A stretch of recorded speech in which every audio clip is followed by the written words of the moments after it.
Hey, what is up? All right, so just a quick video today. Tomorrow we are going to have a clan versus clan tournament, and you know what that means. We are going to have a shard event. We're going to have a times 10 shard event for two really good champions. One of them is a personal favorite of mine because he was my very first legendary champion that I got around almost 3 years ago when I first started playing Raid. All right, so first one again is my very first Lego, and that is Draco Morph. Yeah, so I got this guy as my first legendary, and the funny thing is I don't even remember how I got him because I just remember looking through my champions, having the just a bunch of rare champions, maybe a few epics, and then I saw this gold border in my champions, and this was at the time that I didn't know much about Raid. I didn't know what the gold border meant, and it turned out that that was a legendary champion, and must have got it from an ancient shard, I guess.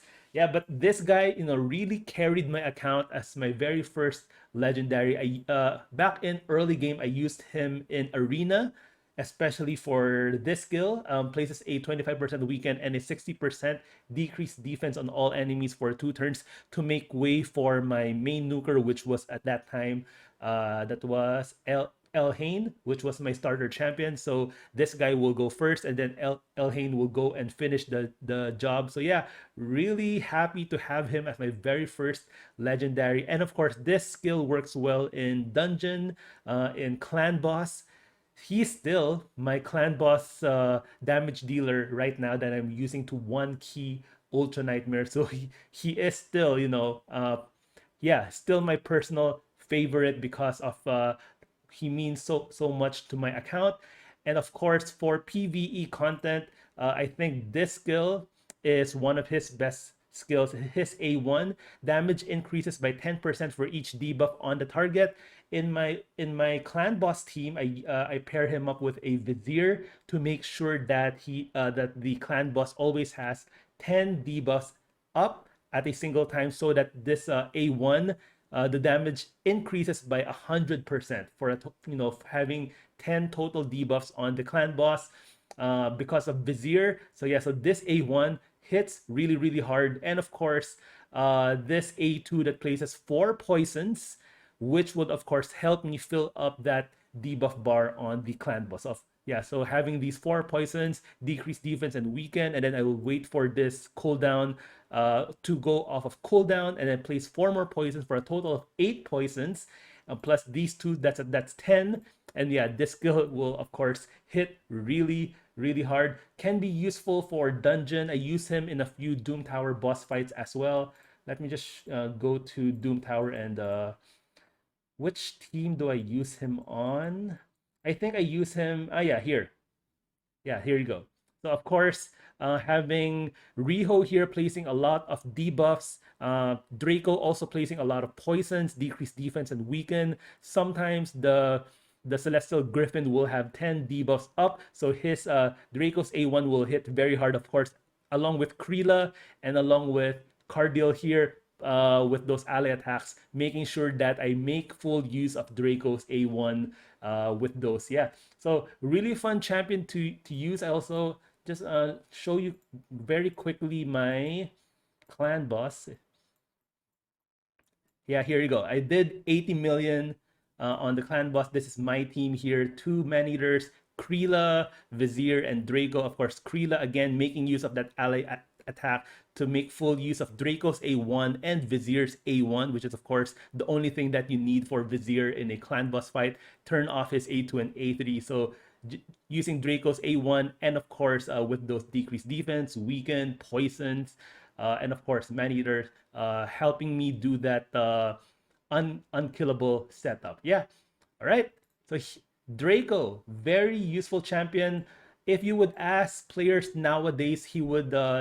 I think the opinion on Draco is that he has fallen off quite a bit, especially with the new champions that have been added into the game. But back in the day, he was considered as one of the top champions in this game. So yeah, so I think he's still very much sought after. All right, so that's one of the legendaries for tomorrow's for the times 10 event for clan versus clan, and the other one is from Sacred Order. It's Venus. I don't have her. She's a void legendary, so of course it's a times 10 event, but you still have the base chance of 0.5% to get a legendary from a void shard, so it's very difficult to get Venus, but she is great. She's kind of similar to Draco in that she does have poisons on her A1. It doesn't hit hard, doesn't hit as hard as Draco, nowhere near. But of course, she does have poisons, which makes her great for the clan boss. Similar A2 with the decreased defense and weakened AoE, but this one it does hit because Draco's decreased defense and weakened does not come with an AoE hit. It's just an AoE debuff without any damage. And Venus also has this A3 that places HP burn, although this is only on a 75% chance, which is kind of weird because I know we have a lot of epic champions that does this on a 100% chance, like Mordecai. So this should be, when they update Venus, this should be 100% chance when book AoE HP burn. So HP burn also very useful against the clan boss. So with this poisons, decreased defense, and weaken, also a very good clan boss champion. Also useful in so many different areas. This can be used for Spider, although again not as reliable as the 100% HP burn champion. Yeah, AoE decreased defense and weaken, and she has this A4 that's not really that useful because you need to have Cupidus on the same team, but this is actually a pretty useful A4. It removes all buffs from all enemies, sort of like a Madame Ceres kind of skill, and has a chance to of granting an extra turn. Yeah, so Venus also very good. Personally, I would prefer Draco over Venus, even though Venus is the void, but I think Draco is the slightly better champion and more flexible, with that hard hitting A1. But yeah, the thing is, I don't think it's the best time to pull your shards during this clan versus clan. Even though you're looking for a Draco or a Venus, save your shards for a times 2 event or a guaranteed legendary event. And of course, I'm pretty sure we're all depleted with our ancient shards. And also, we're expecting a times 2 sacred coming soon. So save your sacreds. I did pull 4 recently for that summon rush, but of course I'm saving the rest for the times 2 sacred. And of course, voids. Very difficult to get void shards. But yeah, either way, good luck in your clan versus clan tournament tomorrow. We are getting personal rewards this time, so I'm pretty sure a lot of players will go hard for that one. Good luck to you. Thank you guys so much for watching. I hope you found this useful, and I'll see you guys in my next video.